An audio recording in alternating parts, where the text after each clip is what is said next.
I've lived all over London. However, I was never content living at home. You know, lots of arguments, lots of disputes. The term dysfunctional, you know, which a lot of people can relate to. I saw my mum go through the problems that she went through, the highs and the lows of life, and I rebelled, and I felt like my mum's going through all of this. I don't want to go through some of this stuff. What does my mum really know, you know? But understanding as time goes on that, you know, we're all humans. There is no manual on how to be a mother or father. And actually, it's only as you grow up throughout time that you learn this.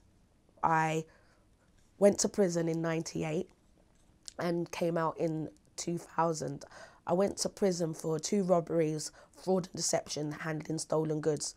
I didn't do those robberies, but I did do robberies before. When I got into prison, I realised it was a place that, no, I wouldn't want my worst enemy to go to. And I'm by under no means saying that I want, you don't have to go to prison in order to realise that you can change, because there are other alternatives. But prison was one of the places that helped me find me, with the support of other agencies such as Clean Break, who put everything in perspective. Clean Break Theatre Company, which is there for ex-women offenders, were brought to my attention, and when they realised that I had, the creative writing teacher realised that I had a flair with writing, and whilst inside wrote a book called The Girls Can't Do What the Guys Do, and that book was sent out to Clean Break, which they said, oh, the street slang, we need to have a glossary of the words. So they said to me when I came out of prison to come to them and I could go on a course.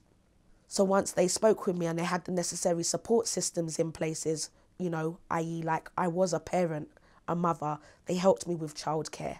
They helped me, they also helped me with my housing. They helped me with just me having somebody to talk to where I'm at, and at the same time keep motivated with a course. So I done access course in community theatre and performing arts. Social workers did not necessarily know about some of their clients, their service users, coming to join in with projects such as Reality Checks or the RAW programme, which was an Involved programme, or Calling the Shots programme, which is From Boyhood to Manhood Foundation.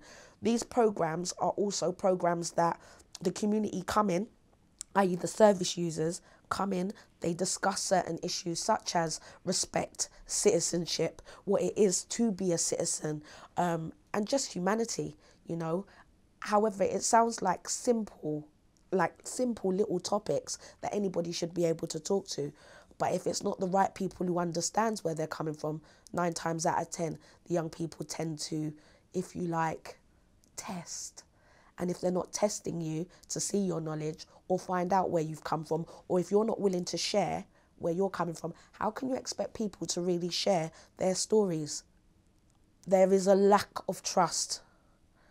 They feel, as much as they know social workers are supposed to be there for help, they feel threatened, feel like they're imposing. Some social workers in certain boroughs, you know, they've got a serious caseload. There's 4 in 10 social workers who feel that they cannot manage with their caseload. And it then also, Jonathan Coxon says that many social workers do not actually feel that they can deal with the frontline work because of the caseload. They have to do the paperwork. With the cuts that are going on today, this affects the quality of work. It's not about quantity. Social workers are there to be able to help people to be independent, not dependent on government and social workers. When you have cuts, it then affects the amount of work that the social workers need to be doing. The social workers are an important role in our communities with the help of third sectors and voluntary sectors. They cannot do it alone. Our motto is, if you don't unite, reality bites. We are not here to create a new source, but we are here to help the government. We are here to help agencies such as social workers. We are here to help the mediums like the newspapers to get the correct information.